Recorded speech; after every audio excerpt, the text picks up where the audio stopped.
I always love using these Chinese phones because they have so much in the box. Like you get a case, and not just Chinese phones, but OnePlus phones, and even in North America, you get a case, you get a super fast charger in the box. This is the kind of stuff that we need, bro. If we're paying thousands of dollars for these devices, this phone is super expensive in Canada. Actually, it's like 2,500 depending on where you buy it from. Sometimes on sale for 2,000, but still really expensive. Came with this case that has hinge protection, which is always appreciated. It's a vegan leather type of texture, and then the phone itself is a matte finish, smooth, but you can see it definitely will pick up fingerprints. Now the phone itself, when I took it out the box, how I felt was that honestly I'm not in love with the design of it. I feel like the design is not as good as other devices. It kind of looks like a normal phone, but like for some reason the shape is just a little off. It feels weird. The back is kind of generic, generic Chinese phone type of design with a big camera module at the top half and then a blank back. It's not bad at all. And then you have these points. When I'm taking in the thickness, like the thickness is definitely wild. It's definitely something you will notice when you pick up this device for the first time. I mean, look at this normal smartphone right here. I think it's about the same thickness, to be honest. This is a budget phone, so it might be a little thicker than the flagships, but still, this is basically a normal smartphone now with this bigger screen on the outer display. Opening it up for the first time, you definitely feel the immersiveness of the inner display, how big it is. It's a really, really big inner display. I've shared this on the channel before. I'm not the biggest fan of these aspect ratios that are kind of square because it's not the best for gaming and watching videos and stuff like that. And just general app optimization, having a square aspect ratio is not the best. But I mean, Oppo software is pretty decent, so it doesn't really feel terrible, using this device, even with the square aspect ratio or square-ish aspect ratio. You notice the thinness, the crease in the middle, I still see it. I feel like as you use the phone over time, it's gonna, show a little bit more as it does with foldable phones. But I never really cared about the crease in the first place, but it is less than the Samsung crease for sure. And one thing that I did notice is the anti-reflective coating on the inner display is really nice. So that's something that I always appreciate when companies include that on their devices. Like if you look at Samsung screen protector versus the Oppo has less glare, even though you can still see the reflection, obviously, because it's a shiny surface, but it has less glare than the Z Fold 6's inner display, which I really enjoy. So that is nice. One thing that I was kind of disappointed in is the hinge. A lot of the Chinese phones have a good hardware setup, they have the thinness, all that stuff. But the hinge has always been something that I kind of miss from the Samsung phones whenever I use these phones. Like right here is pretty good. And I feel like it might stay like this. But again, look at how easy it is to flop back. I feel like over time, I'm scared that it will just open gradually. That's something that had happened to me a lot with my OnePlus Open in the past. So disappointed that the hinge is still like that. Whereas with Samsung phones, you can articulate the hinge at any angle. Like it goes all the way even to like back here and it will stay there, If I leave my Samsung phone like this, I'm not scared about the hinge just going boom randomly and, destroying the camera or something like that, scratching it up. Using the phone in flex mode, definitely a better experience on the Z Fold 6 than any other folding phone, I feel like. So that's something that I was disappointed with. That's something I check first when I get these folding phones. But overall, the hardware feels amazing. It has an alert slider. That's something I don't use at all when I use OnePlus devices. I don't care for an alert slider. I don't use it on iPhone. And now that the iPhones have action button, I just remap that to something else. And then the volume button is super high up on the phone. Like that is something that you got to get used to. It's so strange. This is a normal placement for volume button, and then this one is like up here. Like pretty interesting that they chose to do that. The alert slider is also far up to the top too. And like this is a very tall phone, because it's like normal smartphone length, even taller than some smartphones. It's kind of hard to reach those buttons, so you literally got to use two hands. Speaking on the one hand usage, because of how thin it is and how light it is, it's definitely not a bad experience. Like my finger can definitely reach across the screen.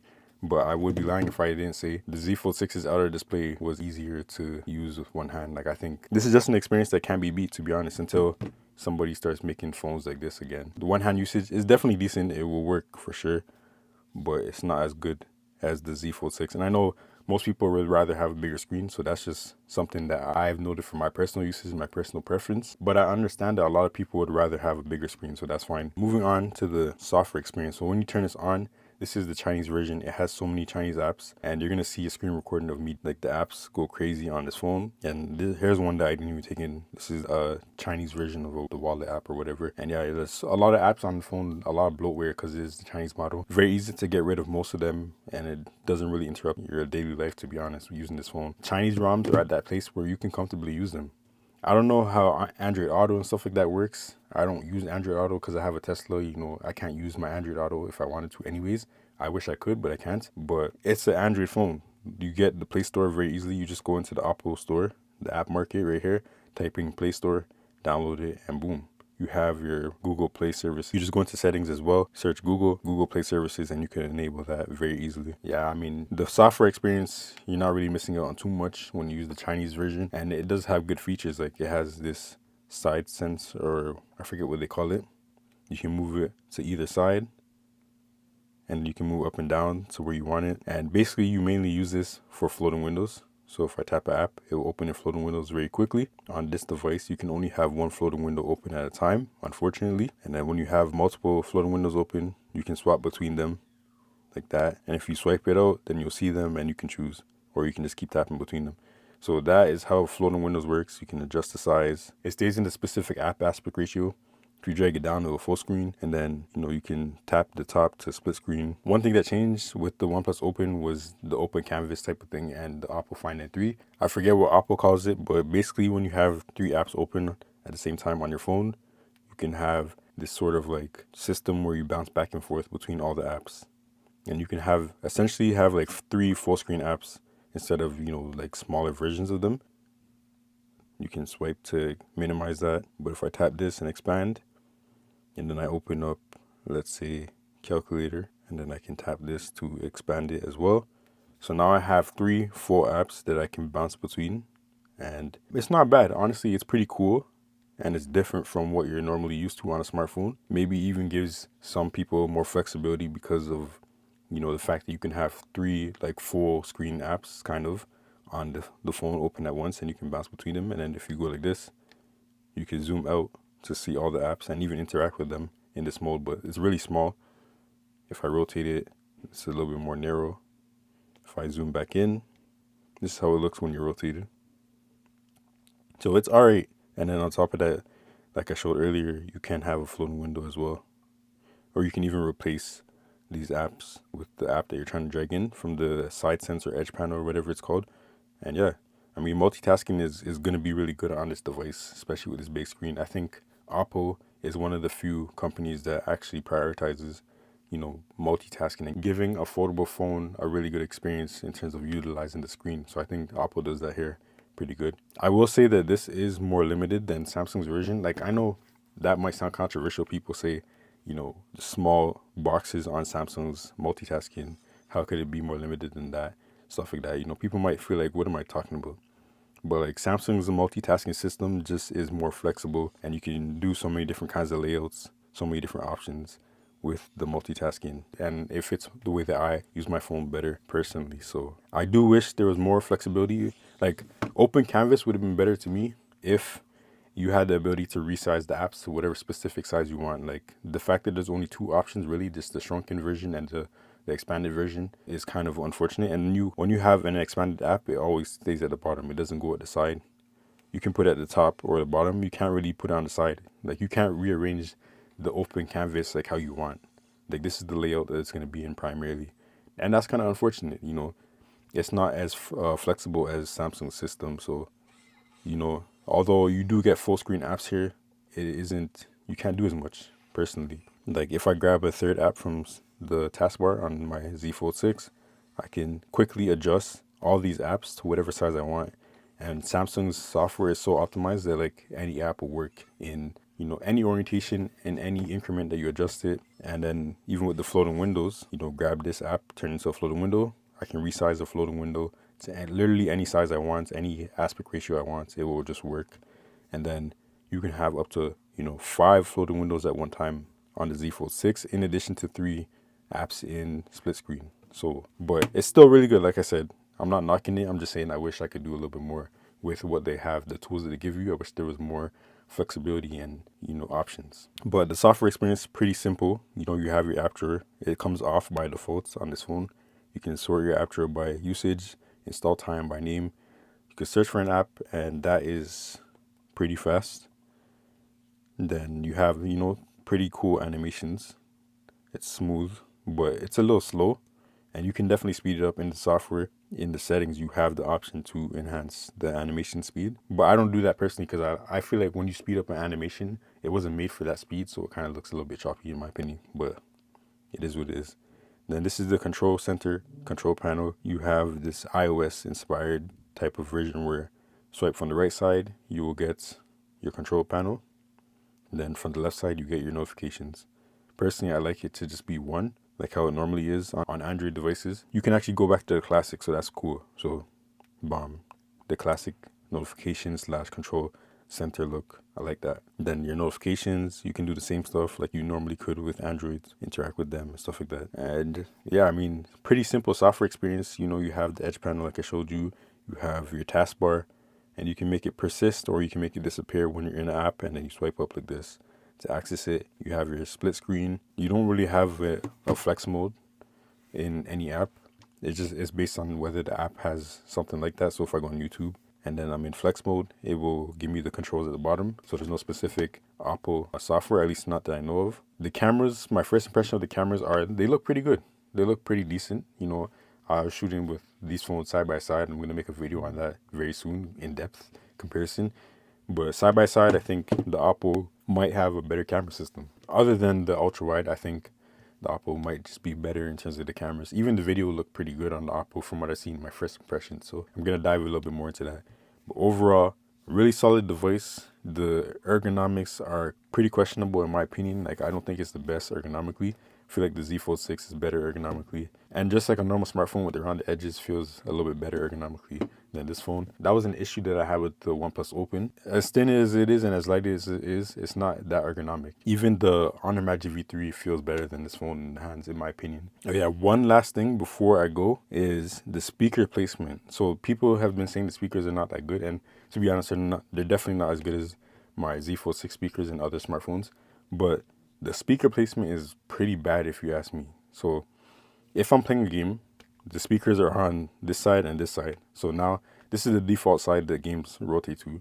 So if I'm playing a game, speakers are covered. I kind of have to lift my hands, and that feels uncomfortable. If I'm watching a video with both hands, speakers are covered. And then if you want to mitigate this, you can rotate like this, but then you got your camera on the back. And to be honest, the camera doesn't feel that comfortable to hold.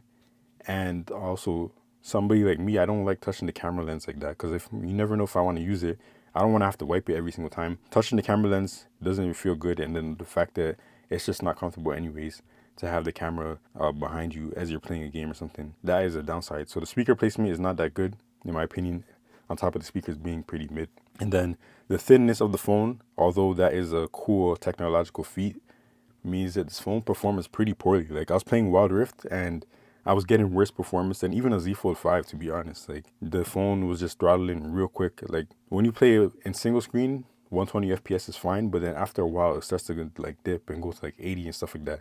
Z Fold 6, if I'm playing with just one app on the screen, like just Wild Rift, no issues with playing at 120 FPS. Split screen, after a while, the Z Fold 6 will start to bring it down to 60 FPS. That's fine. The Oppo Find N5 was actually throttling harder than 60 FPS. Like, it was going lower than 60 FPS. And then I thought, maybe it was because I was playing a split screen. So I ended the split screen session, and I'm just playing Wild Rift as the only app on the screen at the time. And it's still throttling. I started another game after that, and the phone wasn't even going anywhere near 120 FPS. So, extremely thin, but that means that it comes at a cost of performance. Like, the thermals in this phone, in my first impression, don't feel that good at all. And it's kind of lacking in that sense. So that is unfortunate. It has a Snapdragon 8 Elite chip in it. I think it might be even a throttled down version of it, but I expected a little bit more from this phone in terms of performance, because it is, look how huge the screen is.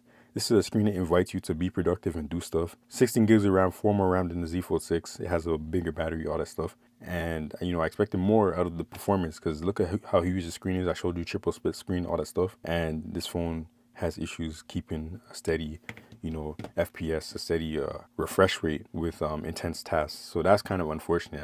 I was really disappointed with that. So overall, my experience with this phone so far is that the hardware feels premium, looks even premium, but the experience and what this phone kind of offers, I'm not gonna lie, it feels kind of mid. Like it doesn't necessarily feel super innovative. Like that sounds kind of crazy when you're talking about a phone like this that's very thin, but what it has to offer doesn't really feel that innovative. Like, is something being really thin all that you need to be innovative? I mean, the battery is pretty innovative, but the thinness and the screen and stuff like the experience is just not any better than what I get from my Z Fold 6 and other foldable phones, to be honest. Like the Honor Magic V3 performed better than this in my experience as well. And then even the cameras are pretty comparable. People knock at Samsung all the time about the cameras, whatever. You know, same cameras for however long years since the Fold 4, but like these cameras still hold up and might even be better in certain circumstances compared to the Oppo Find N5 and even the Honor Magic V3. I've seen videos of the X Fold 300 Pro versus the Z Fold 6, and the cameras are so comparable. You know, the Pixel Fold, very comparable camera systems, and even I feel like the Z Fold 6 does better than that phone in different areas. People knock these cameras, but they hold up really well compared to all the other foldable phones. And all that to say that what Oppo did here, really good device, bigger screen, all that stuff, things that people want, but like the real world usage so far doesn't seem like it's really revolutionizing the game. You know, it's not really changing too much. It's not really offering a unique experience, something new, something fresh. Like a slightly bigger screen doesn't necessarily make it better because the aspect ratio sucks and you can't necessarily make use of all that space. And then if we're talking about open canvas, this is something we've had with the OnePlus Open, you know, the Oppo Find N3. So it's not anything new either. And those screen sizes were fine. Like I know the video kind of took a negative turn, but like yeah, I'm finding it hard to see what is super different or innovative about this device other than the thinness and the battery size in such a thin device. It has stylus support on both screens, so that is cool. But yeah, look forward to a more in-depth review after I actually live with this device and try it out for a longer time. So that's all for this video. Let me know your thoughts in the comments below and what you think about everything I said. Maybe you think I'm tweaking, but yeah, we'll get into more stuff in future videos. So until the next one, we are out. Peace.